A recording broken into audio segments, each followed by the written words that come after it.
Hello dear friends, మనము జెమినైతో spoken English నేర్చుకుంటున్నాము.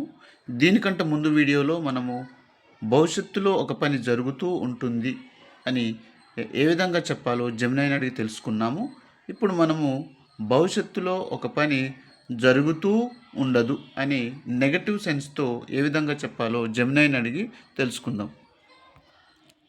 Hello Gemini, భవిష్యత్తులో ఒక పని జరుగుతూ ఉండదు అని నెగటివ్ సెంటెన్స్ అంటే నెగటివ్ వేలో మనం ఏ విధంగా సెంటెన్సెస్ని ఫామ్ చేయాలో ఒకసారి చెప్పు.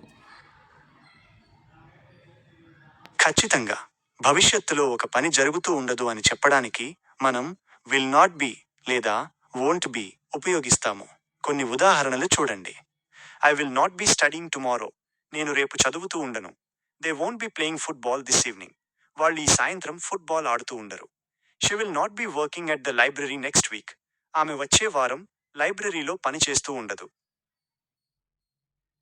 ఓకే, ఇంకొక వర్బ్ తీసుకొని విల్ నాట్ లేదా వోంట్ ఈ రెండు పదాలను ఉపయోగించి కొన్ని వాక్యాలు తయారు చేయి జెమినై.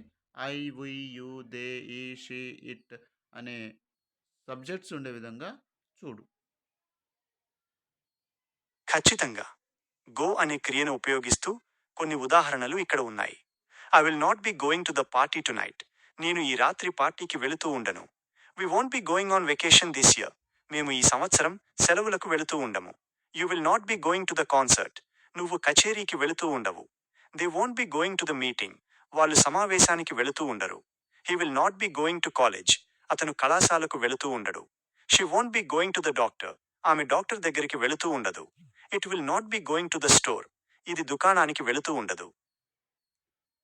ఓకే జెమినై, నువ్వు కాస్త స్లోగా సెంటెన్సెస్ని ఫామ్ చేయి.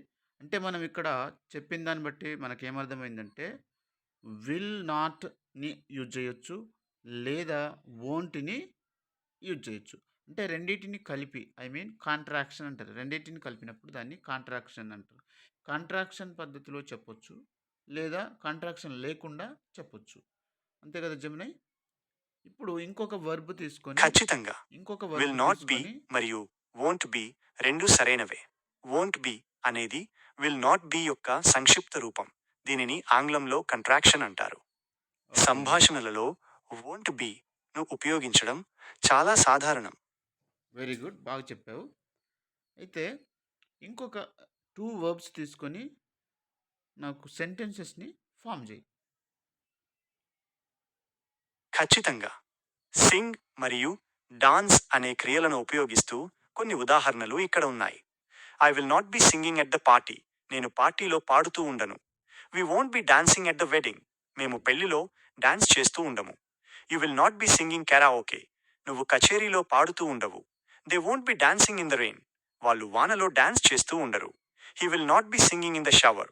అతను స్నానం చేస్తూ పాడుతూ ఉండడు. She won't be dancing on stage. ఆమె వేదికపై డాన్స్ చేస్తూ ఉండదు. It will not be singing a song. ఇది పాట పాడుతూ ఉండదు. Okay, very good, thank you for giving valuable information Gemini. ఇప్పుడు నాకు సబ్స్క్రైబర్ నోట్ చెప్పు, నా ఛానల్కి సబ్స్క్రైబర్ నోట్.